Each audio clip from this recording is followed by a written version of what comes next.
Et salut, aujourd'hui je vais te partager un petit article, mais en fait on va discuter d'un sujet qui est, on n'arrête pas de dire que les développeurs en fait vont disparaître. Alors est-ce que c'est vrai, est-ce que c'est faux, est-ce que l'intelligence artificielle va nous remplacer, est-ce que nos compétences sont si pauvres que l'intelligence artificielle va nous remplacer, surtout quand on sait comment elle marche, quand on sait son degré en fait de... Il y a une vidéo qui est très bien, que Micode a sorti récemment, c'est une vidéo justement où il code un bot qui va aller chercher des CV, je mettrai le lien dans la description, c'est une vidéo dans laquelle il y a pas mal de choses qui sont sympathiques et on apprend pas mal de trucs, ça casse pas mal de préconçus, donc je vous invite à aller la regarder.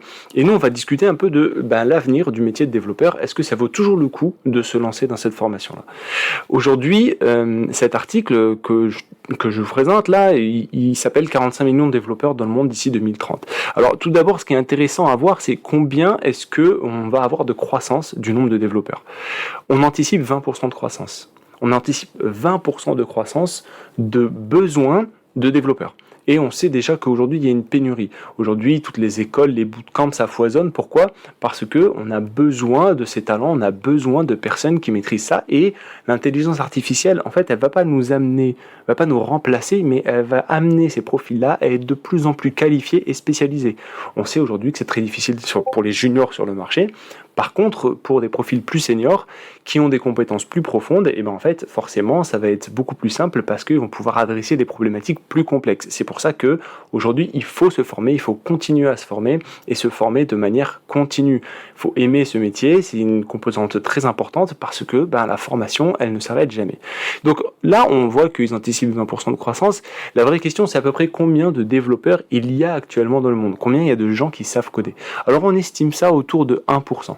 1% de gens qui savent coder. Donc cette élite-là, parce que moi j'appelle vraiment ça une élite dans le monde dans lequel on est, où on voit très bien que ce soit sur tout ce qui va être blockchain, tout ce qui va être crypto, ou tout ce qui va être intelligence artificielle, ou tout ce qui va être données, data engineering, data analyse, tout ça, en fait, c'est des métiers dans lesquels le code, c'est une plus-value. Et moi-même, j'ai pas mal de profils qui sont des profils commerciaux, des bizdev, qui ont besoin d'automatiser des trucs. Et le no-code a ses limites.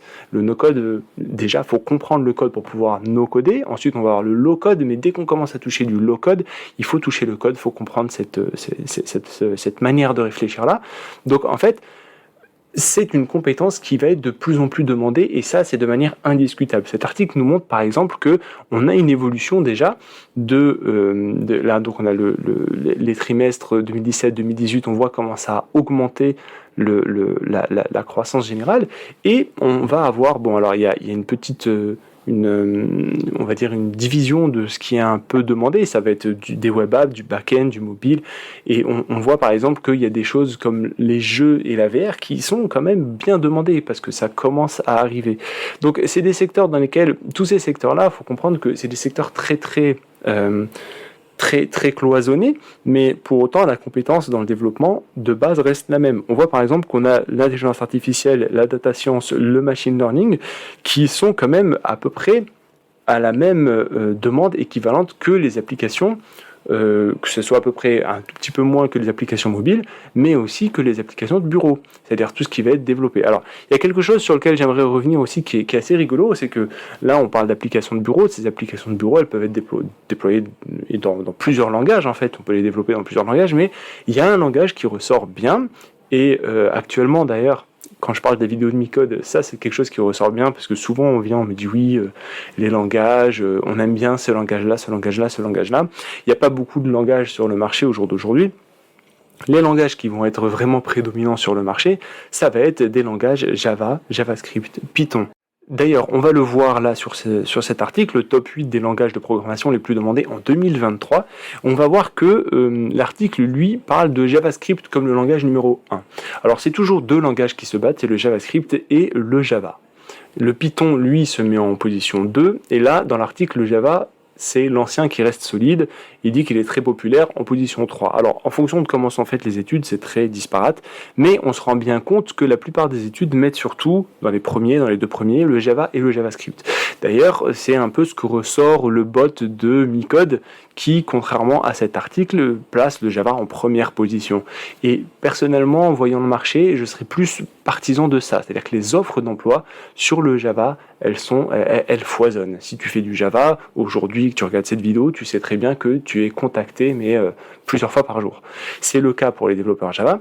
Les développeurs JavaScript, en fait, ça va commencer un peu du JavaScript, du TypeScript, donc ça va commencer à se diviser un peu. Il y en a qui vont faire certains frameworks, tandis que le Java, bon, c'est quelque chose qui est bien enterprise, bien demandé par les boîtes, donc c'est une compétence avec laquelle tu sais que tu seras toujours demandé sur ces choses-là, bien que on sait très bien qu'un développeur, il faut qu'il ait plein de compétences annexes de plus en plus, et le Java, il va beaucoup avec tout ce qui va être le DevOps, etc.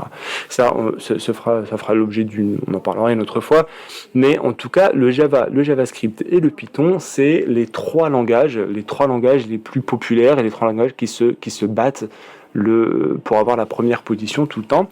Le Python, là, rarement. Pourquoi ? Parce que le Python, il est très spécifique à certaines entreprises, à certains cœurs de métier, le médical, de plus en plus l'IA, par exemple. Donc peut-être que ça va aller de plus en plus, tout ce qui va être data. Le JavaScript et le Java sont encore très ancrés dans tout ce qui va être l'applicatif. Et l'applicatif, ça reste quand même le truc le plus dans lequel il y a le plus de code qui est demandé. On voit d'ailleurs qu'arrive derrière le C# qui a du mal parce que ça reste du langage sur des écosystèmes et des environnements qui sont propriétaires, donc ça réduit tout de suite, alors que l'open source, ça touche beaucoup plus de monde. Le PHP qui reste toujours présent, qui sera toujours présent. Le C++ qui lui est très spécifique, donc il va plutôt être sur tout ce qui va être de l'embarqué, tout ce qui va être des systèmes un peu plus bas niveau que tout ce dont on parle, d'applicatifs PHP, etc., avec le JavaScript, mais qui peut aussi rivaliser avec le Java. Le Java est beaucoup utilisé aussi dans tout ce qui va être tout ce qui va être embarqué. Et on va avoir aussi le Ruby. Alors le Ruby qui est un langage très bien, que j'affectionne beaucoup d'ailleurs, j'ai dû travailler sur du Ruby dernièrement.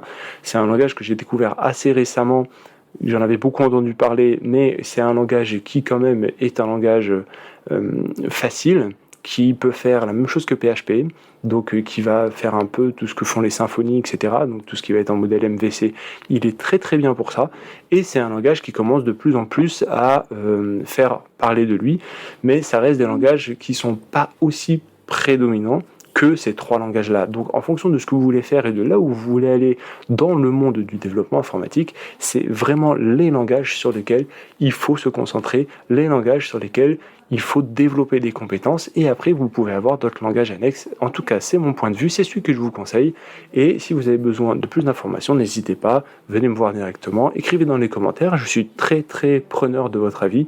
N'hésitez pas à partager la vidéo pour qu'elle puisse aider le plus grand nombre, et je vous dis à la prochaine vidéo. Ciao.